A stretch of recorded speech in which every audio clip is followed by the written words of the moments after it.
साथियों नमस्कार। पटना बिहार से मैं अमिताभ कुमार दास, आईपीएस 94 बैच, और आप देख रहे हैं मेरा अपना यूट्यूब चैनल दास बोले बिंदास। क्योंकि जब बुजदिलों ने मुंह में दही जमा लिया हो तो दास का बिंदास बोलना जरूरी हो जाता है।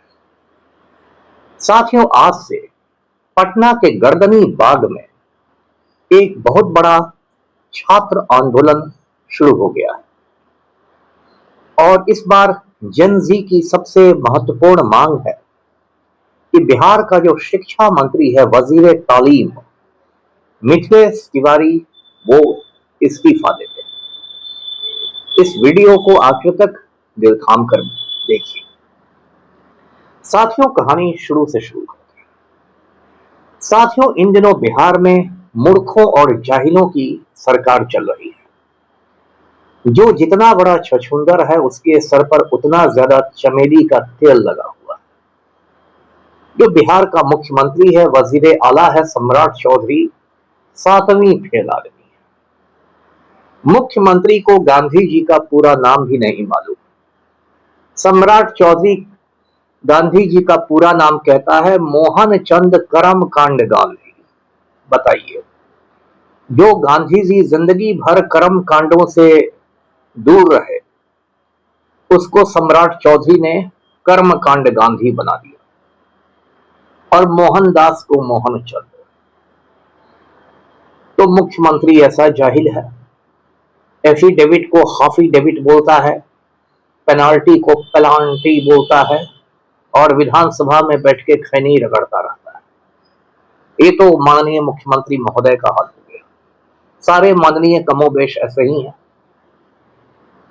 एक माननीय खेल मंत्री है बिहार की, सुश्री श्रेयसी से, उन्होंने 15 अगस्त को जो भाषण दिया स्वाधीनता दिवस को, उसमें उन्होंने महात्मा गांधी को भारत का राष्ट्रपति बताया और जयप्रकाश नारायण को जन प्रकाश नारायण बताया।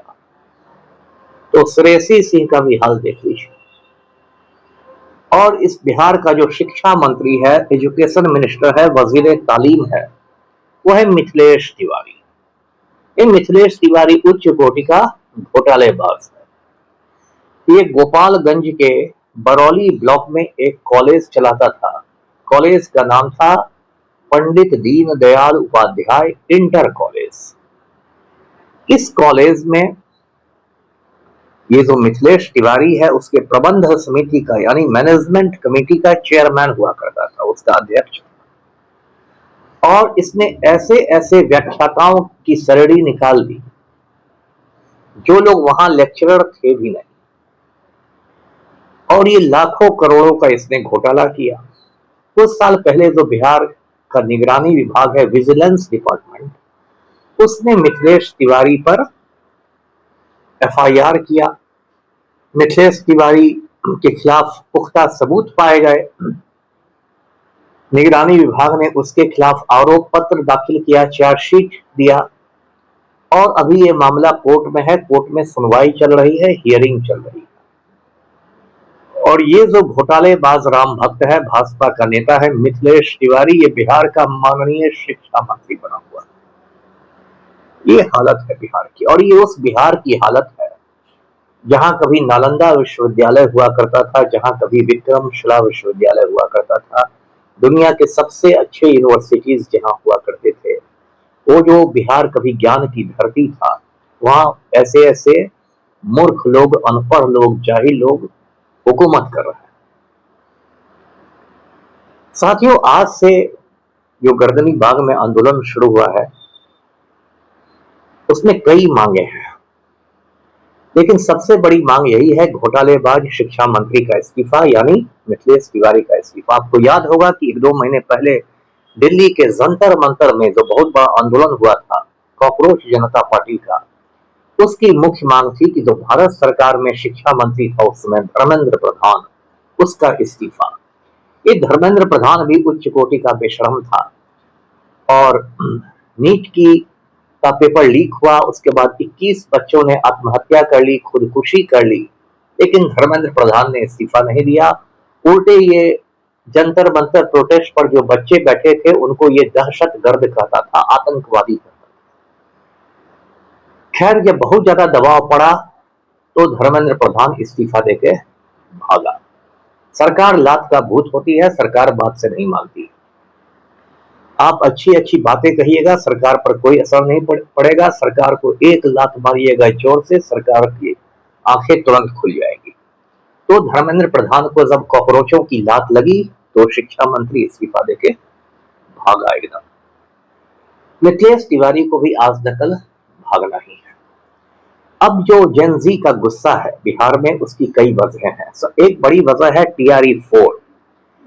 बिहार में शिक्षक भर्ती की जो प्रक्रिया चल रही है उसके 3 चरण हो गए हैं, TRE 1, TRE 2, TRE 3। TRE 4 का विज्ञापन अभी नहीं निकला है। ये जो घोटालेबाज शिक्षा मंत्री है मिथिलेश तिवारी, इससे पूछा गया था कि विज्ञापन कब निकलेगा, तो इसने कहा था कि जुलाई महीने में निकल जाएगा।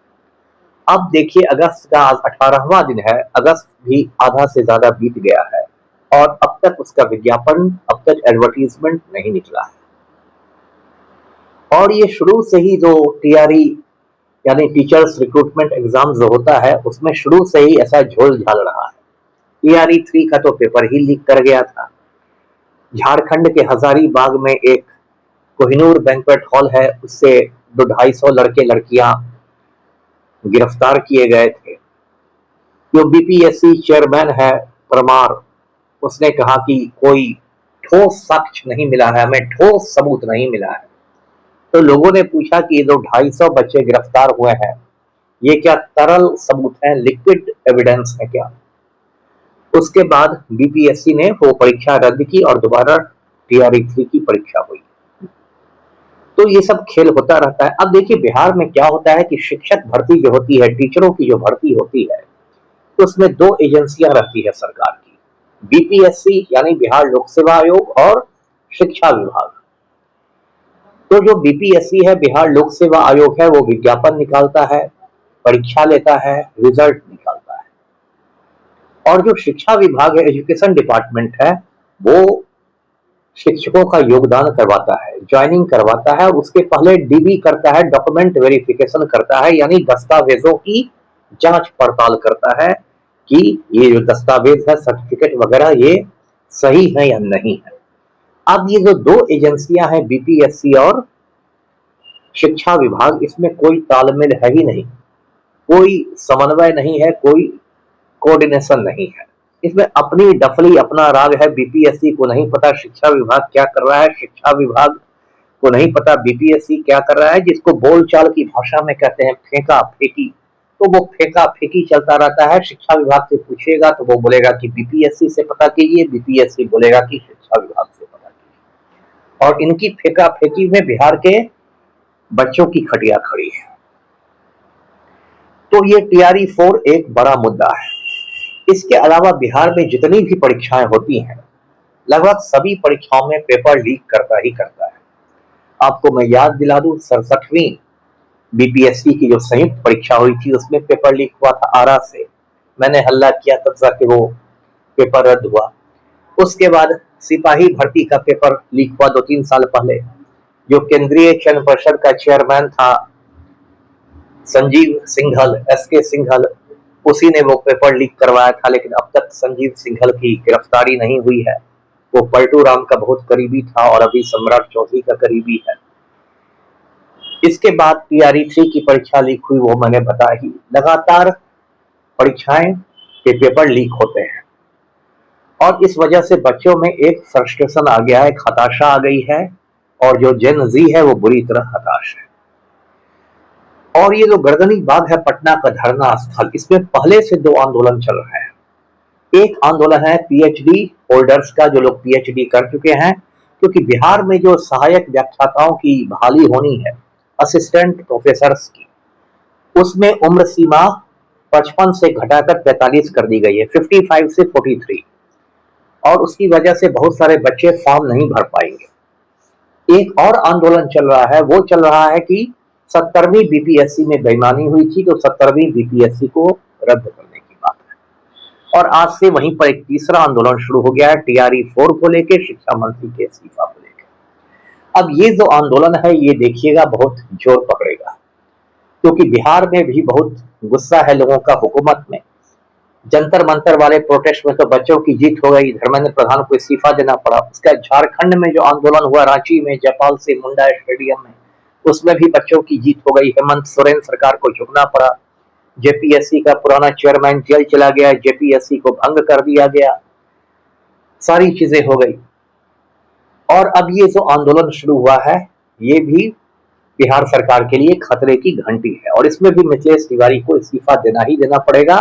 और यदि आंदोलन जोर पकड़ ले तो हो सकता है सम्राट चौधरी को भी इस्तीफा देना पड़ेगा। तो साथियों, मैं बच्चों के इस आंदोलन के साथ हूँ। गर्दनी बाग के आंदोलनकारियों को मेरा पूरा नैतिक समर्थन है। वो शांतिपूर्ण आंदोलन करें, पीसफुल आंदोलन करें और खुद को कमजोर नहीं समझें, क्योंकि यदि बिहार के सारे बेरोजगार इकट्ठा हो गए तो वे मुख्यमंत्री को बेरोजगार बना देंगे। वीडियो को लाइक कीजिए, शेयर कीजिए, चैनल को सब्सक्राइब कीजिए। धन्यवाद। जय हिंद।